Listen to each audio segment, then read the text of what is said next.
como entender aquelas letrinhas miúdas que às vezes parecem não fazer sentido, que estão atrás, escondidinhas, para que a gente não leia nos produtos industrializados da prateleira. Eu vou receber hoje um dos meus ídolos dentro da Low Carb, a Sari Fontana.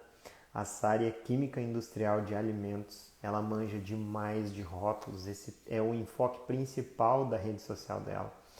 E ela é uma das pessoas que defende low carb desde o tempo em que low carb não estava na moda, né? E isso é uma coisa muito importante da gente salientar, porque hoje grande parte das pessoas já defende low carb, né? É fácil defender low carb.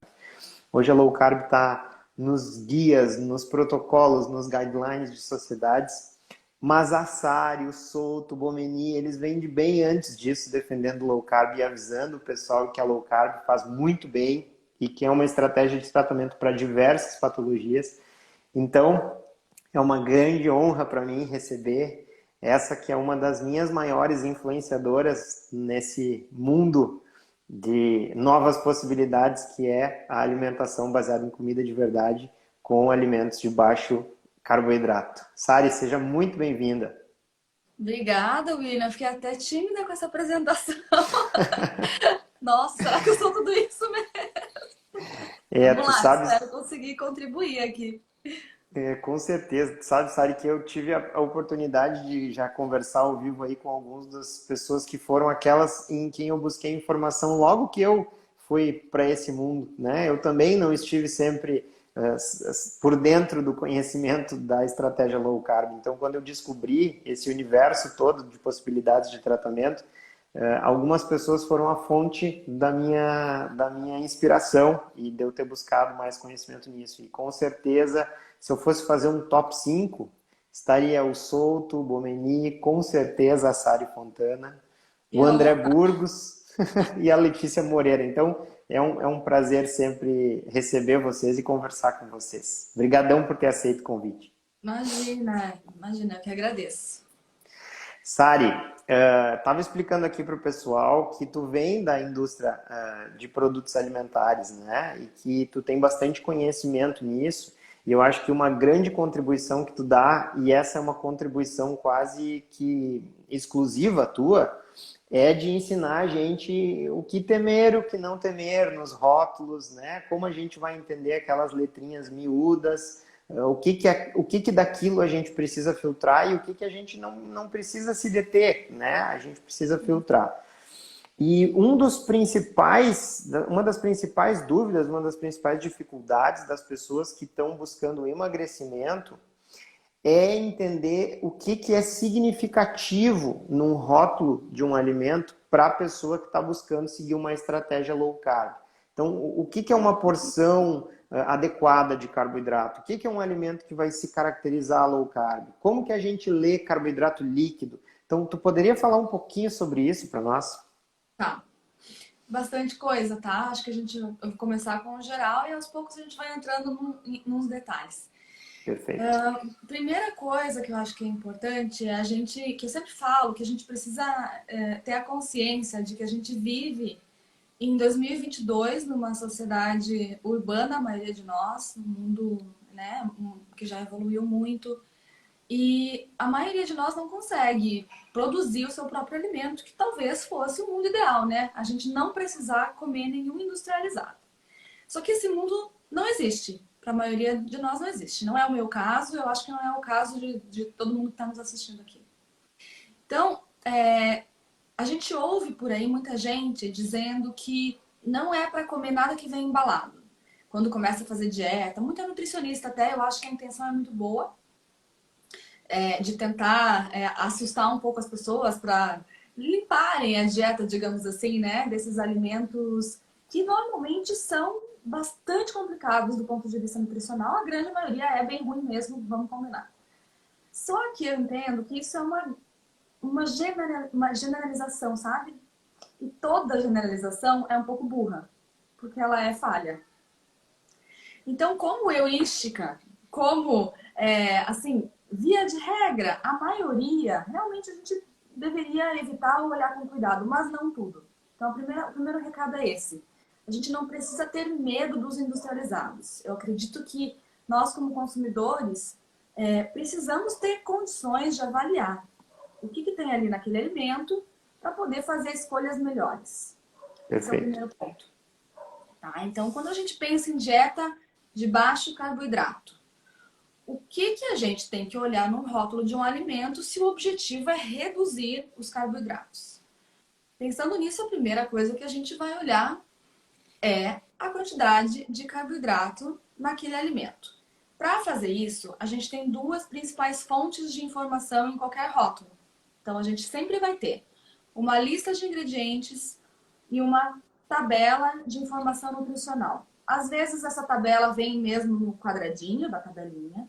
Às vezes, ela vem descrita, né, num texto mesmo, por conta do tamanho do rótulo e tal.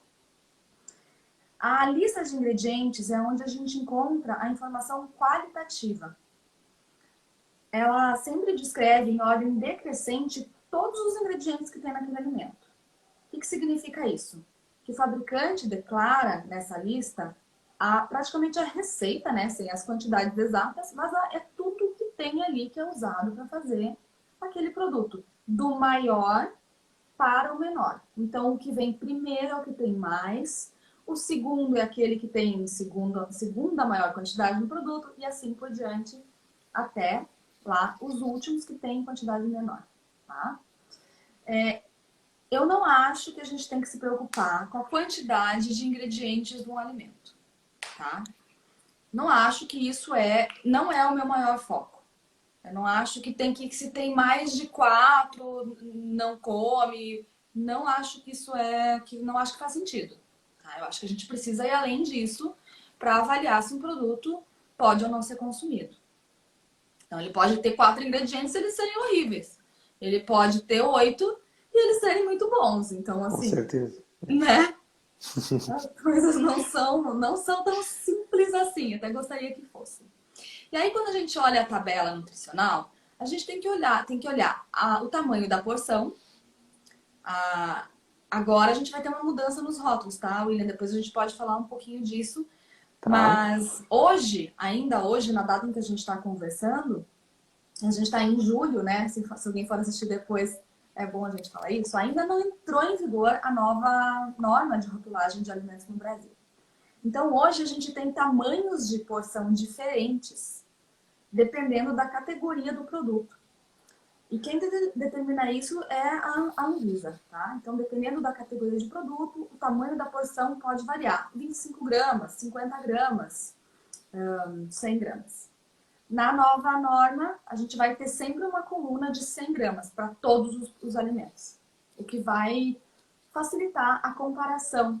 Que hoje, Com às vezes, certeza. é meio difícil, né? A gente quer comparar um pouco, tem que fazer cálculo e nem todo mundo tem condições de fazer uma conta ali na pressa. Então, o tamanho da porção é importante. Porque a gente olhar que tem 5 gramas de carboidrato num alimento de 25 gramas, tá? Vou dar um exemplo. Que alimento é esse? Quantos gramas dele eu vou consumir? Será que eu vou consumir só 25? Ou será que ele é um alimento que, se eu tiver por perto, eu vou tender a comer mais? Né? Às vezes a gente olha assim essas coisas que vêm tipo num potinho, uma pasta, por exemplo, deixa eu pensar, uma geleia, tá? Uma geleia que tem lá a porção típica, se eu não me engano é 25 gramas, e é uma colher de sopa, né? Uma geleia zero, mas às vezes essa geleia zero ela tá cheia de suco de maçã concentrado para adoçar. É o primeiro ingrediente. É uma geleia, ou é uma geleia de uva zero, né? E que uva é uma fruta muito doce naturalmente. Então, ela não é adoçada, mas aí tá. Mas a gente olha a lista de ingredientes, tá lá. Suco de maçã concentrado, 100% fruta.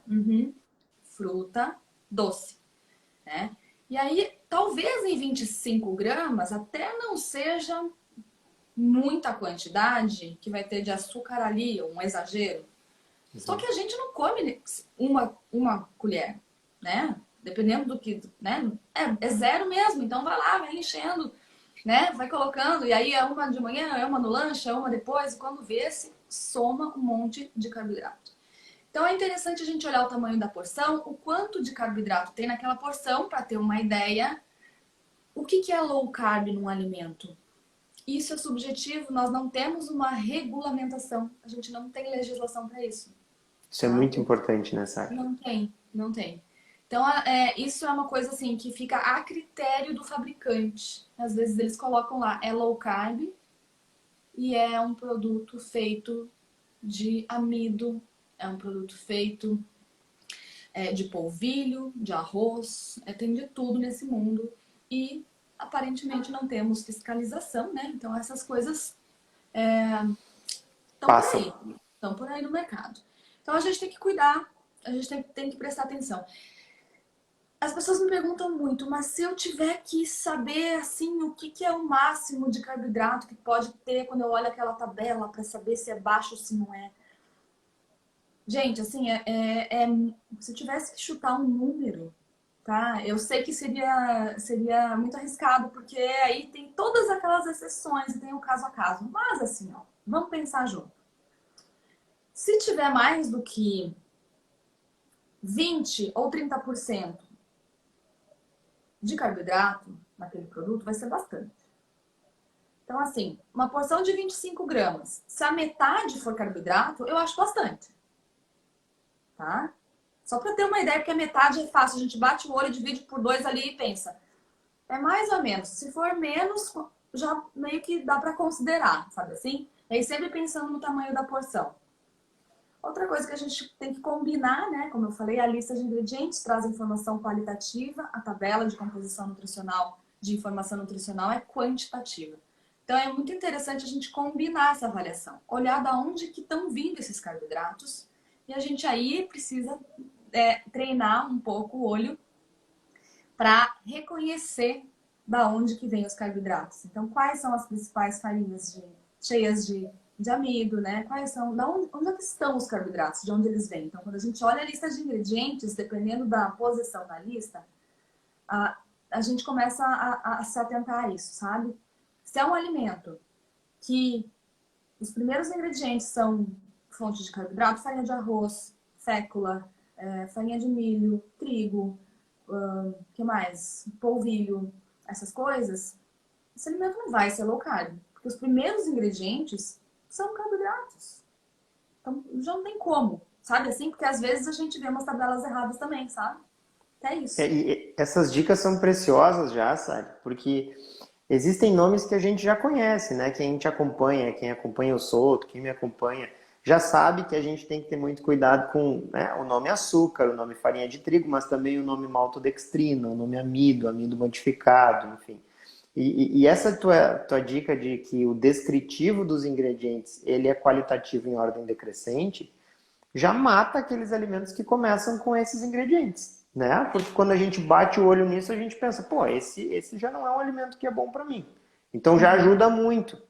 E essa questão que tu falou da porção, da gente dividir ali, porque como as porções são 25 gramas, 50 são números assim mais redondinhos, é fácil de fazer esse cálculo que tu falou, né? Agora pensa assim, ó, se a porção for 100, tá? E tiver 40 gramas de carboidrato ali em 100, é bastante coisa, né? É bastante. Bastante coisa. A gente tá falando de low carb, uma low carb restrita é menos de 20, 30 gramas, então, por dia de Por carboidrato. dia. Então, Esses dias tu colocou uma massa que se intitulava low carb, inclusive, né? Ela estava lá no balcão dos produtos low carb, dos produtos saudáveis, com o título Massa Low Carb. Se eu não me engano, ela tinha 60 gramas de carboidrato a cada exato. porção de 100 gramas. Uma de lentilha, eu acho que é, né? Uma coisa assim. Isso aí. Então assim, não, né, gente? 60% de carboidrato é low carb? Não. Assim, na minha opinião, não.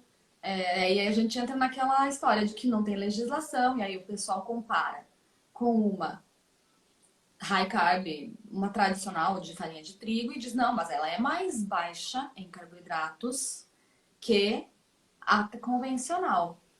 É, um pouco, né? E como existe a legislação, a regulamentação para produtos light, que são aqueles que têm 25% de um nutriente ou de calorias, de redução de calorias, comparado ao tradicional, tem gente que extrapola esse conceito para o low carb. E aí assume que se tem menos de 25% de carboidrato que um convencional já é low carb, mas não é. Não é bem assim que funciona para o que a gente quer, né? Claro. Até porque nem o que se conceitua como low carb, hoje na nutrição convencional, a gente considera um low carb. Assim, tem pessoas que falam em 110 gramas de carboidrato ser low carb, né? 40% das É. calorias. Não é o que a gente pratica no dia a dia, não é onde a gente vê os melhores resultados, né, sabe? Para algumas pessoas até pode ser, né? Comparado à dieta ocidental padrão, já é mais baixa em carboidrato. Tem gente que não precisa tratar condições metabólicas ou não precisa emagrecer muito, só que ter uma boa saúde. Para essas pessoas, se esses carboidratos forem de boa qualidade, pode ser positivo, né? Para Perfeito. alguém que tem muita atividade física, um atleta, enfim, aí ok, né? Mas não é o que a gente fala de low carb para tratar diabetes, esteatose, síndrome metabólica e até para emagrecimento, para quem está aí mais focado, né? Nesse... Perfeito. E Sari, ainda dentro do rótulo, a gente sabe que a fibra presente nos alimentos ela é um carboidrato, né? Mas um carboidrato que acaba não sendo absorvido. Então ele não vai entrar na conta aí do carboidrato líquido que a gente consome. E existem apresentações nos rótulos onde fica descrita a fibra alimentar, né? Essa fibra alimentar presente no alimento, ela tem que ser descontada do carboidrato? Ela já está descontada do carboidrato no rótulo aqui no Brasil? Como é que funciona? Uhum. Eu acho que essa é a maior grande confusão que existe no que se refere a low carb e rótulos. Essa é a maior confusão que existe, tá? O que acontece? Nos Estados Unidos, as fibras, elas entram no total de carboidrato. Então a gente vê assim, ó, total carbs, dos quais tanto é fibras, tá? E aí o pessoal da low carb, como entende que fibra não é absorvida, começou a descontar essas fibras do total de carboidratos para entender o que seriam esses carboidratos líquidos, ou seja, aqueles que realmente impactam a glicemia e que a gente deveria contabilizar, digamos assim. Só que no Brasil, presta atenção nisso, gente. Me ajuda a repetir isso, por favor. No Brasil, quando a gente olha a RDC 360, que hoje é a que rege os dizeres de rotulagem, em breve vai ser outra, vai ser substituída, mas essa definição não muda. Carboidrato, com a definição de carboidrato pela legislação, já exclui as fibras. Então, no Brasil, a gente não vai ver, não deveria ver as fibras dentro dos carboidratos como um subtítulo, como um subcomponente. Não é. As fibras são fibras, elas vêm numa linha separada, vocês vão ver isso, carboidratos, já vêm separados das fibras. Então, descontar as fibras dos carboidratos nos rótulos do Brasil não faz sentido. Não faz nenhum sentido, tá? E mais, digo mais. Dr. Atkins, ele ele dizia que não, esse negócio de descontar fibras e polióides, carboidratos líquidos, isso é balela, tá? Isso aí não é recomendado, porque as pessoas se perdem nessas contas, acabam consumindo muito mais carboidratos do que deveriam, né? Então ele sempre considerou total carbs, o total de carboidratos, tá? Porque se você quiser errar menos, assim você vai estar sendo mais rigoroso no controle. Começou a descontar aqui e ali, daqui a pouco tem um monte de nuances. Os polióis também não são todos iguais, eles entram no total de carboidratos, mas não são todos absorvidos da mesma forma. E começa a ficar complicado. Então, quer ter certeza de quanto de carboidrato tem ali? Certeza. Essas contas também não são tão exatas assim, tá, gente? Sim. Tem uma margem de erro de mais ou menos 20%. Tá? Isso a legislação permite. Então, mais um ponto aí. Mas se você quiser ser um pouco mais preciso nesse cálculo, considere carboidratos totais. e em rótulo brasileiro jamais descontar as fibras. Não faz sentido. Perfeito, perfeito. Sari, ainda nesse tocante, uma ouvinte nossa aqui perguntou agora há pouco se a gente pode confiar nos rótulos. E eu acho importante responder essa pergunta porque existem muitas teorias conspiratórias aí, né, de que a empresa, a indústria não coloca tudo que tem nos componentes do alimento no rótulo, que eles escondem componentes e tal. E isso não é uma verdade, né, Sari? Tu esteve dentro da indústria de alimentos. A gente pode confiar, claro, existem essas margens de erro que tu citaste, mas a gente pode confiar no que está escrito ali no rótulo e não ficar procurando também pena em ganso, né? É É, isso que essa é a expressão, não me lembro. pelo Pena, em ovo. pode É, ser, eu pode ser. Eu acho que assim, William, vou falar da minha experiência, tá? Da minha experiência. Eu trabalhei em multinacionais muito sérias. Minha maior experiência foi na Mondelez, ex-Kraft Foods, né? E eu trabalhava diretamente com pesquisa e desenvolvimento de produto. Não existe a menor chance de existir um ingrediente dentro do alimento que não está declarado no rótulo. Nunca vi, não existe. É um processo muito robusto, que passa por várias pessoas, tem sistema, tá tudo documentado. Assim, não faz o menor sentido a empresa não teria como, nem por engano e muito menos por malícia, tentar fazer um negócio desses, porque envolve tanta gente dentro da fábrica que não teria como fazer isso acontecer sem vazar essa informação e seria um fiasco, né? Uma empresa Seria algo grande dessa astronômico. não, uma empresa dessas não vai arriscar a reputação de jeito nenhum por isso. Então, assim, eu tô falando de empresa séria, de empresa grande, tá? Que tem processo, que tem equipes, que tem tudo isso. Dá para confiar no que tá escrito lá. Pode Perfeito. acontecer um erro? Pode acontecer um erro, tá? Apesar de existirem sistemas de ter ISO 22000, de ter ISO 9001, de ter um monte de sistema implementado de controle para qualidade, ainda são pessoas que estão lá conduzindo, né, os processos. E então, assim, não vou te dizer que né, impossível que exista um erro, mas é muito improvável. Entendi. Já nos rótulos de produtos artesanais, esses pequenos que são feitos em casa, esses pequenos produtores, eu já vi muita coisa errada.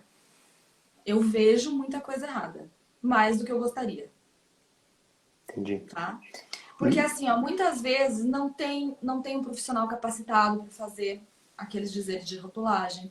A Uhum. pessoa está fazendo sozinha, é a mesma pessoa que produz, que está tentando descobrir, e não é fácil fazer isso. Não existe, na maioria das vezes, condições financeiras para mandar para um laboratório e analisar, para fazer o perfil nutricional. É tudo teórico. Não que o teórico seja ruim, porque as grandes empresas também normalmente fazem a conta teórica, só que elas têm um controle mais rigoroso das matérias-primas e padronização desses ingredientes, né? Então, o erro é muito menor. Mas os pequenos não têm. Eles compram, sabe Deus onde, os ingredientes do mercado público, de um fornecedor aqui, a granel, não sei o que lá, e daí pegam uma tabela de referência que sabe lá de onde veio também, e faz essas contas às vezes em casa. Então, cuidado. Tu sabe, Sari, que por um tempo eu falava muito sobre a questão da gente usar produtos coloniais, né? Aqui eu moro numa cidade do interior, Santa Cruz do Sul, típica alemã. Então, por exemplo, tem muitos produtores de salame, tem muitos produtores de queijo, né? E eu defendia isso justamente com essa ideia errada de que havia menos conservantes, havia menos nitritos e nitratos nos embutidos. E eu fui corrigido um dia por um paciente dono de um frigorífico. Ele disse: William, nós que temos uma empresa somos regulamentados e fiscalizados. Um produtor rural que produz para uma feira rural, onde não existe vigilância, ele também vai usar nitritos, nitratos, ele também vai colocar amido no queijo, sem controle nenhum de quantidade. Então isso vai bem ao encontro do que tu está dizendo, né, Sari? Às vezes a gente tem a falsa impressão de que o artesanal, ele é, por algum motivo, assim, misticamente melhor, mas na verdade ele sofre um controle muito menor. Ele até pode ser melhor, mas vai depender da índole e da precisão Exato. do produtor. Tem isso. E aí também, agora você falou, né, de produtos coloniais como queijo, salame e tal. Esses produtos, eles são, eu diria que inequivocamente low carb, William. Porque qual é a chance de você ter um salame high carb? Só se Impossível, ele for, exato. sei lá, doce, né? Se for aqueles jerk que nem tem no Brasil, que é meio caramelado, assim. Qual é a chance de um queijo ser ultra high carb? Não é, assim, não vai ser, sabe? Acho que o risco maior tá nessas sobremesas, nas sobremesas, nos biscoitos low carb, nesse tipo de coisa, os pães, que podem ter aí outros agentes, né, escondidos e talvez não muito bem declarados. E aqui eu não tô falando nem só dos pequenos produtores, tá? Eu tô falando desse mercado todo de produtos cetogênicos. Quando a gente vai para fora dos Estados Unidos, Europa tem muito mais, principalmente nos Estados Unidos, tem muito produto cetogênico nas lojas. E, ai, gente, já vi cada coisa. Dá vontade de chorar. Assustador. Dá vontade de chorar. Tem uma questão, Sari, que se comenta muito agora, e ela é talvez assim, para um low carb nível 2 assim, quando está começando a refinar o processo, né, de melhora da alimentação, que é a relação proteína e energia, tá? Então a gente analisar dentro de um alimento o teor proteico desse alimento, porque a gente sabe que quanto maior for o teor proteico desse alimento, mais saciedade ele vai proporcionar, né? E a tendência é de um consumo calórico menor quando a gente consome uma dieta que tem mais proteína. Existe alguma maneira da gente avaliar isso no rótulo, Sari, para a gente considerar um produto, por exemplo, uma barra de proteína ou um suplemento como whey, para a gente considerar ele com uma boa relação proteína-energia? Uhum. Quando a gente fala proteína e energia, a gente está buscando otimizar dentro daquela porção a maior quantidade possível de proteína para a menor quantidade de calorias, tá? Calorias vindas aí de carboidrato e gordura.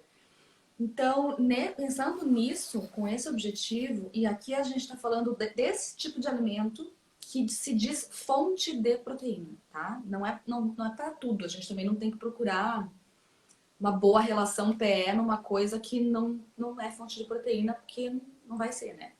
Não faz sentido. Mas nesses que se alegam altos em proteína, para ter certeza de que ele tem mais proteína do que energia, você pode fazer de duas formas isso. Ou somar em gramas a quantidade de carboidrato e de gordura, ver quanto que é, e olhar lá na linha da tabela a proteína e ver qual que é maior. A proteína deveria ser maior em gramas do que a quantidade da soma de carboidrato com gordura, tá? Outra forma que eu acho mais rápida e mais fácil, que eu aprendi com o Dr. Ted Naiman, é olhar direto a quantidade de proteína, multiplicar por 10, porque é só um zero a mais, então é rápido de botar o olho e ver quanto que é, né? Se tem lá 4 gramas é um 0,40, e ver o total de calorias. Se proteína vezes 10 for maior do que o total de calorias, significa que pelo menos 40% das calorias totais desse produto estão vindo de proteínas. O que é o que a gente busca, né? Nesse conceito de dieta com bom teor de proteína ou buscando maximizar a densidade de proteína. Tá? Então são essas duas formas. Eu prefiro a segunda, acho mais rápida. Perfeito. Eu tava esperando que tu fosse dar essa dica mesmo, porque eu assisti esse teu workshop no Brasil Low Carb no ano passado, e eu achei essa dica fantástica, assim, quando eu vou escolher uma barrinha de proteína, é esse cálculo rápido que eu faço, então fica muito, muito mais tranquilo da gente fazer as escolhas ali. Sari, fechando. Vou falar de outra coisa, desculpa te interromper, mas a gente está falando Imagina. de proteína. As proteínas não são todas iguais, tá? Muito bom. Uhum. A gente tem um episódio de podcast sobre isso, se não me engano, mas acho que a gente tem um episódio de podcast. As proteínas não são todas iguais. Como está muito na moda hoje em dia essa coisa de proteína, a gente está vendo aí proteínas incompletas, né, de vegetais. Não são todas as proteínas de vegetais que são ruins, mas grande parte delas são incompletas. E então significa que elas não são tão úteis para o objetivo de construção, que é a função que a gente busca num alimento proteico. E até mesmo para pensar em saciedade, né? Então, dá uma olhada. Além dessa conta, que proteína é essa? Boas fontes de proteína. Proteína do leite, ou seja, whey, né? Albumina também é interessante, assim, não tanto quanto a do leite, mas também é interessante. Aí proteína de carne, as proteínas normalmente de origem animal, né? Que são as completas. E as Existe vegetais. um índice, né, Sari, que vocês falaram nesse episódio, Isso. que ele nos dá um indicativo do quão disponível é essa proteína e quão útil ela vai ser no Isso. nosso organismo, né? Isso.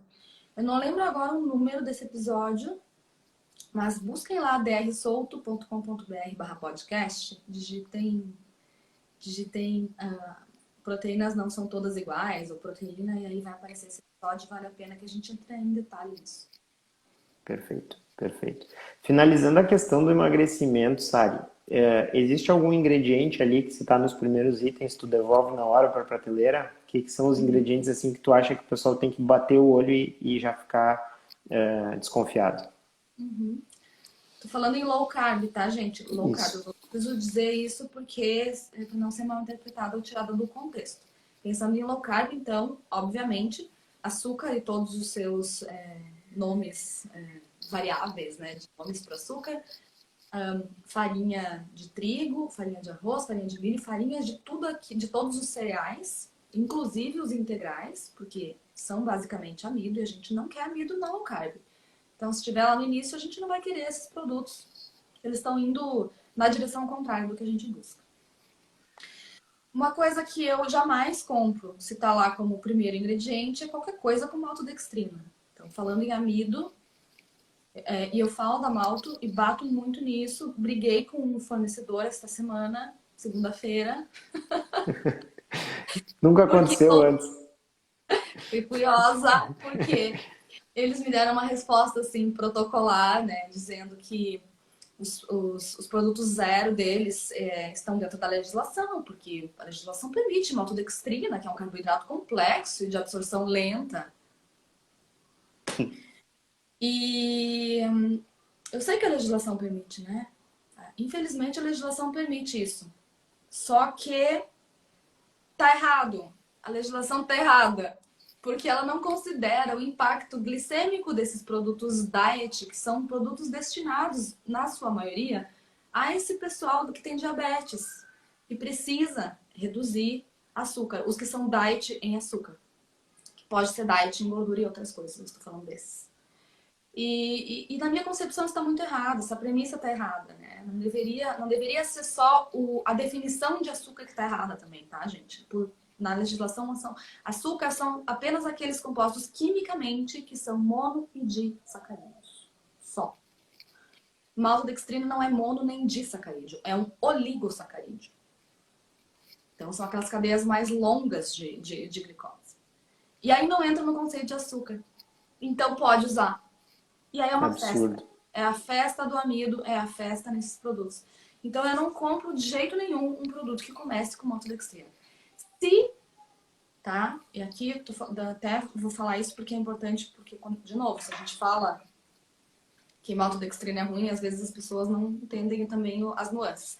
Se tá lá, se tem um monte de ingredientes, se a maltodextrina tá lá como último, penúltimo ingrediente, e a gente olha na tabela nutricional e tem bem pouquinho carboidrato na porção, tudo bem, não vai ser um desastre, não é um veneno.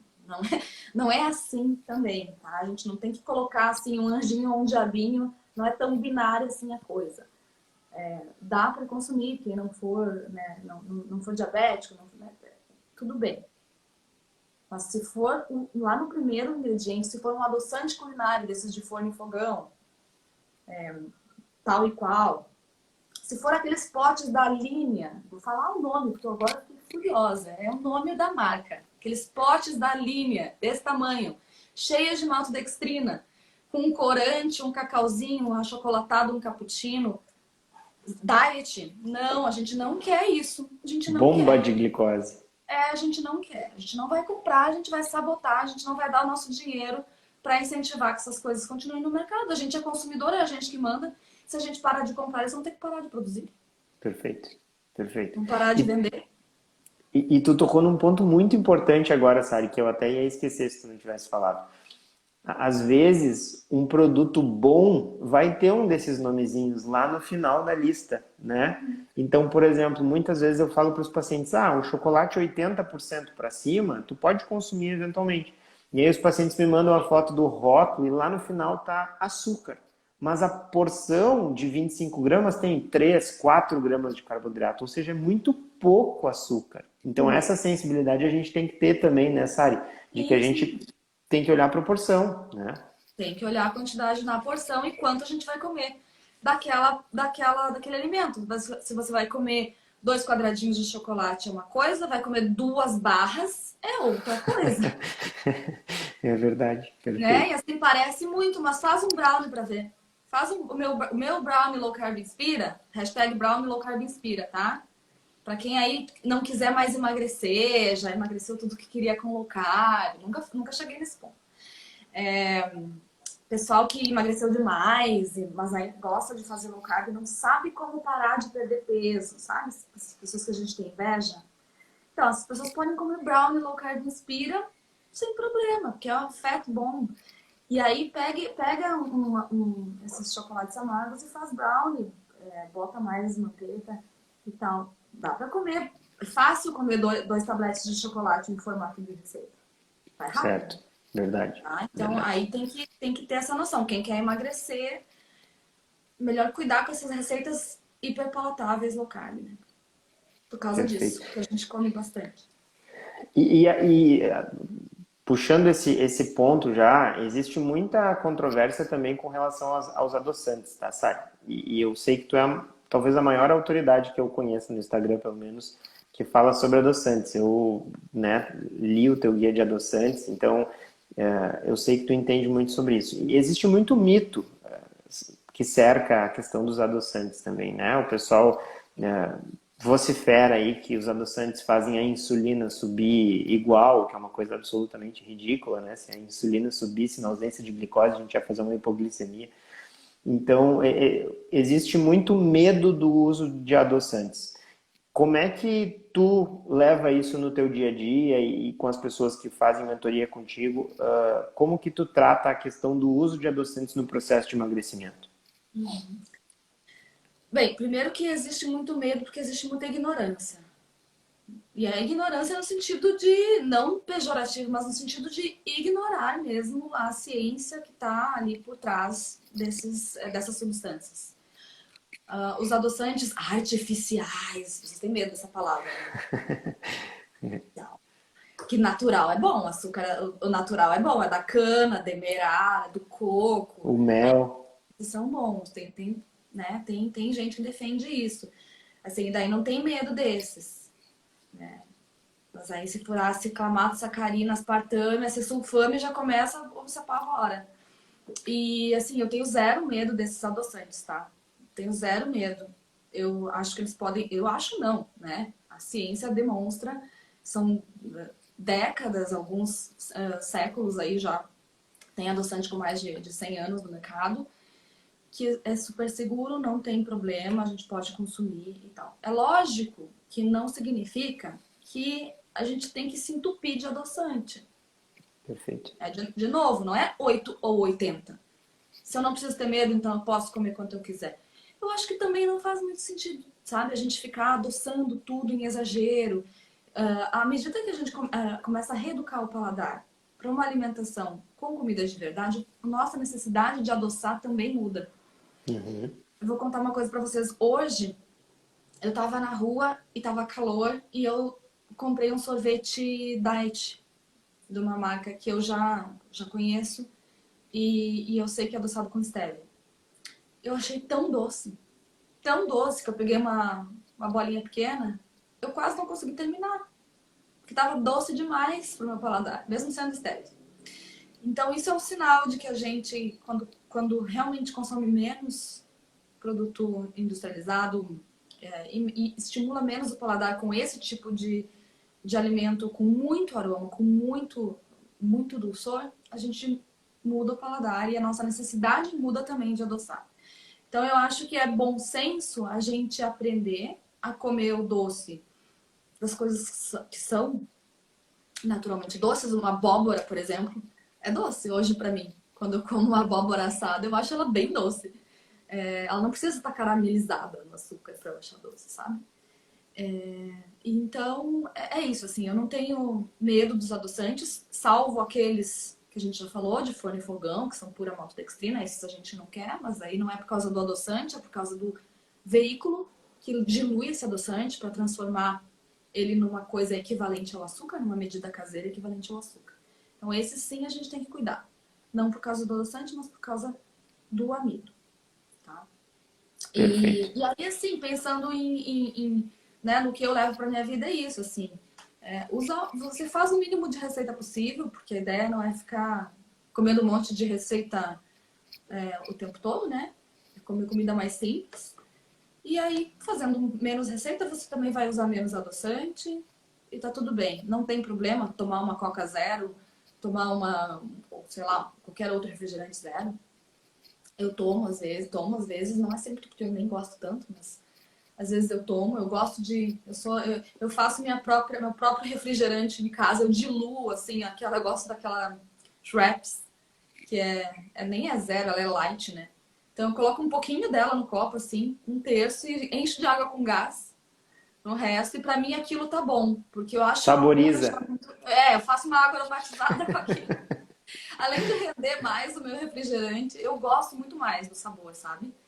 Porque hoje em dia eu realmente acho essas coisas exageradamente doces. Eu acho que a gente não precisa ir aos poucos, vai acostumando. Perfeito, sabe? Eu concordo plenamente contigo. Eu também faço uso pontual de adoçantes, assim, não é uma coisa que eu uso no dia a dia. Mas uma coisa curiosa que tu mencionou e que é uma sensação universal dos pacientes é que se a gente está saindo de uma dieta high carb e a gente vai passar a consumir receitas feitas com adoçantes, a gente realmente vai ter um impacto muito grande, assim, e não vai gostar. Agora, no É. momento que a gente sensibiliza o paladar, como tu mesmo disseste, a gente vai aprendendo a entender o gosto doce que eles têm, né? E aquilo vai se tornando mais palatável com o tempo, assim. Então, hoje, receitas low carb para mim são perfeitamente doces, assim, são totalmente suficientes. E eu acho que é uma bengala muito interessante a gente ter esse recurso para pessoas que têm essa necessidade dessa sensação, desse prazer relacionado a consumir um alimento doce, a gente fornecer uma maneira delas fazerem uma transição que seja mais tranquila, né? Então Claro, acho que é um eles recurso são ótimo. aliados, eles são aliados. Chegar para uma pessoa de um dia para o outro e dizer agora chega, nunca mais nenhum açúcar, também nenhum adoçante, que adoçante é veneno. Fica difícil, né? Muito, Fica difícil, porque muito. tá tirando tudo de um dia para o outro, então deixa ela usar o adoçante, deixa, se ela insiste em estragar o café dela com adoçante, que isso É polêmica, verdade. polêmica. Mas tem gente que gosta do tal do café doce, né? Vou fazer o quê? Eu acho É, horrível. Mas tem gente que gosta, então deixa adoçar com adoçante. Tá tudo bem. é, Coca Zero, né? Por exemplo, a Coca Zero Sim, é um recurso que as pessoas usam, tem um gosto super doce, né? Então vai sim. tirando aquela vontade e Em ela vez de não comer um engorda, né? churros, vai tomar uma Coca Zero, tá valendo. Tá Exatamente, valendo. exatamente. Uma coisa nula em termos de energia a Coca Zero, né? Então deixa a pessoa ter a sensação, que é uma coisa bem importante. E esse medo dos adoçantes vem muito também de estudos observacionais, tá? A gente precisa Uhum. lembrar disso. Ah, mas eu vi um estudo toda semana, tem, todo dia me mandam, sai em tudo que é revista. Ai, fala disso no podcast. Pode ser, ai, gente, já falou, gente. A gente já falou. Tem podcast sobre adoçantes, tá? Que a gente explica lá, que a gente explica direitinho isso, fala dos naturais e dos artificiais, fala de onde vem a origem desses medos, desses estudos observacionais, às vezes estudos in vitro, né? Que in vitro, gente, é tubo de ensaio. Tubo de ensaio. Não é coisa que se aplica para humanos, às vezes em ratos, que causam essas manchetes sensacionalistas. E a mídia adora, né? A mídia adora quando esse tema é abordado por esse enfoque. Quando sai um trabalho mostrando que auxilia no emagrecimento, que é uma ferramenta boa, bom, aí não tem repercussão nenhuma.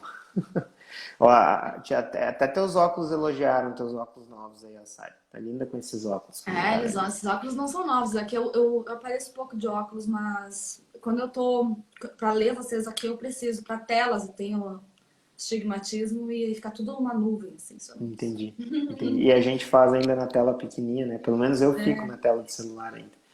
Sari, uma última pergunta e depois eu quero que tu fale um pouquinho para nós sobre os teus projetos em andamento aí, tá? Eu acompanho todos, eu acho extremamente útil que a gente divulgue isso para a galera, porque alguns são valiosíssimos. Mas antes da gente finalizar, então, outro aliado dos low carbers, das pessoas que estão emagrecendo usando uma estratégia low carb, são os embutidos, né?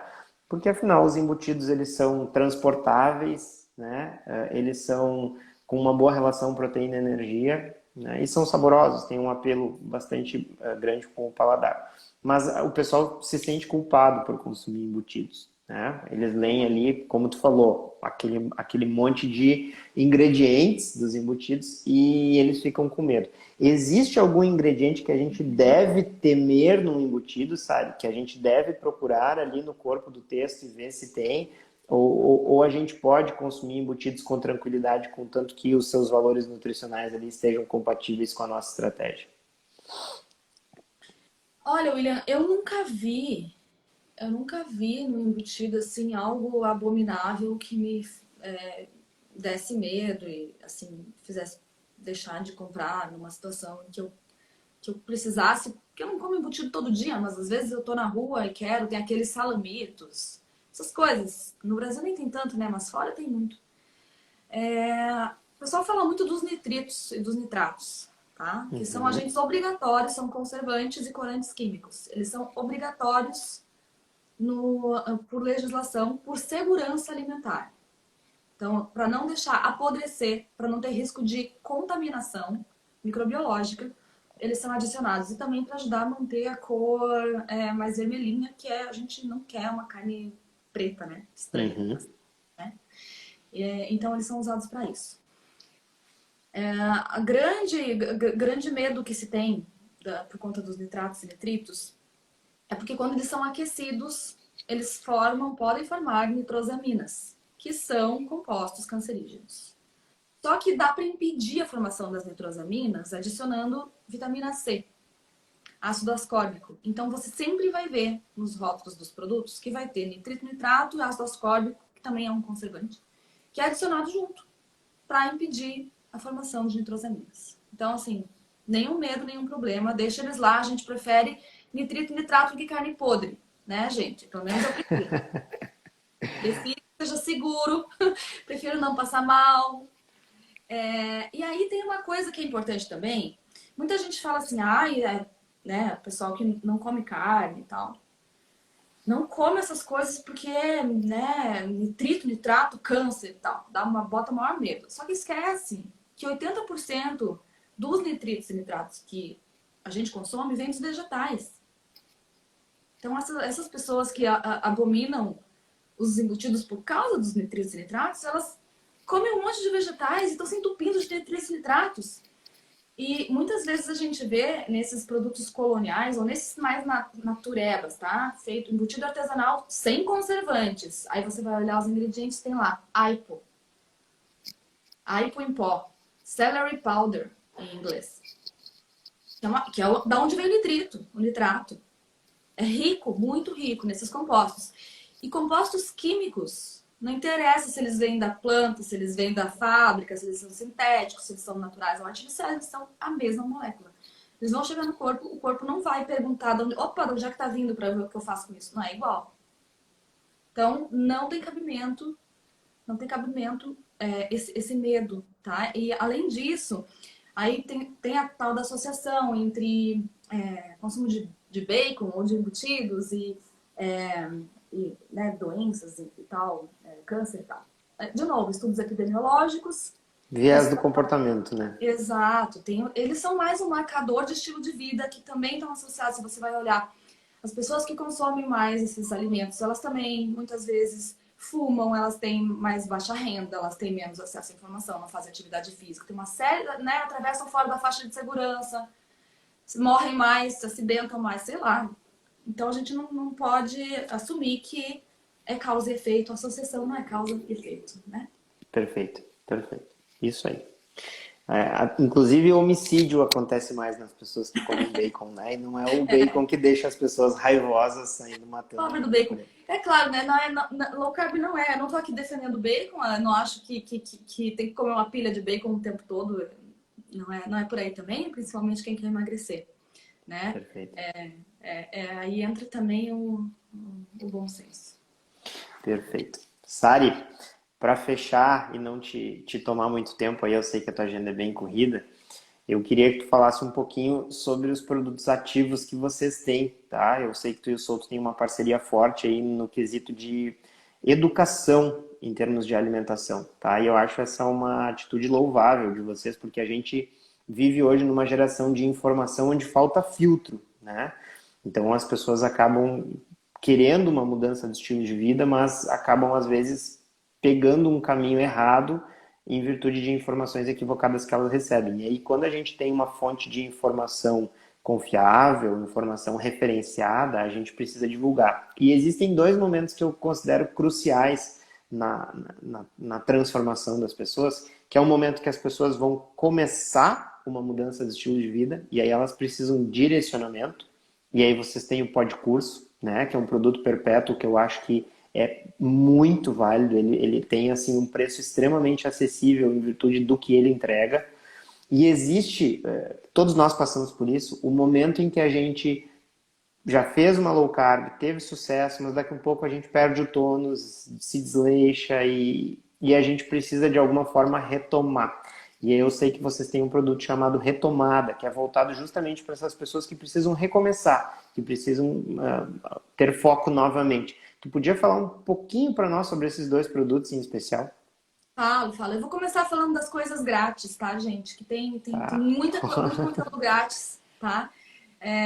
Que eu preciso que vocês saibam, que quem não sabe, né? Que saiba que existe. Toda semana a gente tem um podcast chamado Comida Sem Filtro. Ele está em todas as plataformas digitais, Spotify, Deezer, Google Podcasts, Apple e tal. Então, Comida Sem Filtro. Toda semana um episódio novo, a gente já está nos 61, 62, já nem sei mais. É grátis. A gente tem também, eu faço agora falando de rótulos, uma curadoria de produtos industrializados mensal. Eu comecei esse ano esse projeto, então todo mês eu publico as descobertas do mês. Eu seleciono rótulos de produtos e eu faço uma análise detalhada, explicando se eu boto no carrinho, se eu deixo na prateleira e por quê. Tá? Então eu acho que essa é uma forma didática de ensinar as pessoas.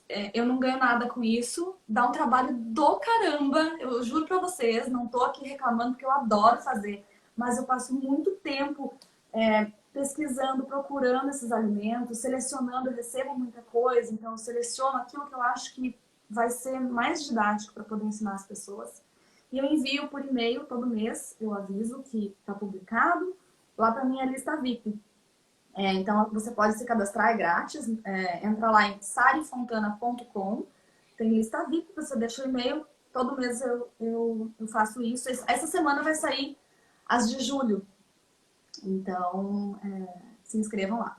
Eu tô lá desde o início, tô lá e as dicas são fantásticas, gente. Vocês têm que aproveitar essas dicas. Eu fico muito feliz quando as pessoas aproveitam. Então, assim, e a gente, daí você falou, né, o Podcurso é um curso, é o beabá, assim, a gente responde as 50 principais dúvidas sobre low carb. Tem muito conteúdo, são 25 horas, acho que com os bônus chega a quase 30 horas, então é um curso para ser degustado aos poucos. E você pode ouvir os episódios em qualquer ordem para esclarecer as dúvidas à medida que elas acontecem. O Retomada é um negócio que está agora na 3ª edição e a gente vai lançar. Semana que vem a gente vai abrir as inscrições do próximo. É um programa de emagrecimento, tá? Com low carb, com proteína e energia. É um desafio, a gente chama de desafio, porque só tem que entrar lá quem tá afim de sair da zona de conforto. Já vou avisar, se você não quer fazer nada novo, então nem faz. E dá resultado. Mas dá resultado para quem faz.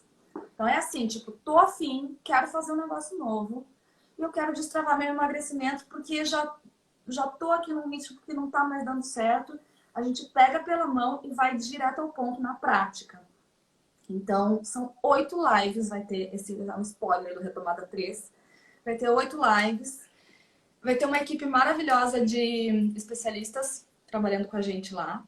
E cardápios, e a gente alterna estratégias. Então, assim, é muito legal, é um valor simbólico. O conteúdo é extenso e depois que termina o desafio, as pessoas seguem com acesso para rever as lives, para reler os cardápios e as receitas e tudo mais. Então, tudo isso está lá, né? Você vai no meu Instagram, tem um linkzinho na bio e aí você vai encontrar as coisas que eu faço. Perfeito, Sari. Perfeito. Era exatamente isso aí que eu queria que tu explicasse para o pessoal. Eu costumo recomendar muito, gente, esses dois tutoriais, né? O Podcurso para quem está Tem o guia de adoçante, iniciando. né? Não falei, mas tá lá. Verdade, verdade. Se tu quiser falar sobre ele, Sari, fica à vontade. O guia de adoçantes é um e-book de 300 páginas, que tem mais de 70 adoçantes lá, então é um glossário, é uma bíblia de adoçantes. Não tinha nada em português e nem em inglês sobre isso, assim, desse jeito. E é um assunto que me interessa muito, então eu comecei a fazer para mim, porque eu queria ter num lugar só tudo aquilo que eu achava importante sobre adoçantes e pensando no público de low carb, de diabetes. Então a gente fez essa pesquisa, é como se fosse um trabalho de revisão mesmo da literatura, todo referenciado cientificamente, né? Como não poderia deixar de ser, o Souto revisou toda a parte da literatura para a gente poder dar um embasamento robusto. Então tá lá, é um e-book, quem quiser, quando quiser, pode comprar. O valor também é simbólico para tudo que ele representa, né, Sari? Então, para quem se interessa por culinária low carb, eu acho que esse é um livro obrigatório, tem que ter, né? Porque ele é uma consulta rápida, mas ele também é extremamente detalhado e ele ajuda demais para quem quer se orientar aí nesse sentido. O Podcurso, então, eu estava falando para vocês, é um recurso que eu recomendo seguidamente aos pacientes, porque, né, às vezes no intervalo de uma consulta a gente não consegue explicar as nuances, as dúvidas que vão aparecer, e a maneira como o Podcurso está desenhado é justamente para que, à medida que as dúvidas vão aparecendo ali no trânsito, enquanto se desloca do trabalho para casa, tu consegue ouvir algo que vai melhorar a efetividade da estratégia se tu souber, né? Então é bem importante. E o Retomada também é um desafio muito legal que produz resultados maravilhosos. Então, quem tiver a oportunidade, por favor, aproveite isso. Sari, eu quero te agradecer imensamente pela tua participação, tá? Então, assim, ó, tu é uma pessoa que realmente eu admiro muito e foi incrível que quando eu coloquei o story de que eu ia fazer uma live contigo, pelo menos mais de 10 pessoas me mandaram um direct dizendo: nossa, Sari, eu comecei low carb por causa dela e tal. Então, eu posso ver que tu inspira muito as pessoas, tu realmente inspira as pessoas na low carb e cara, isso transforma vidas, né? Então, isso que tu tá fazendo é algo extremamente precioso. Parabéns, parabéns pela tua atitude. Transformou a minha e transforma de muitas outras pessoas. Imagina, tamo junto aí, fazendo trabalho de formiguinha, né? Algumas pessoas têm esses resultados, então é o que faz a gente continuar. Exatamente, a gente foca nisso. Muito obrigado, uma boa noite para ti e a gente volta a conversar em breve. Boa noite, gente. Tchau, tchau, gente. Obrigadão pela Tchau. participação.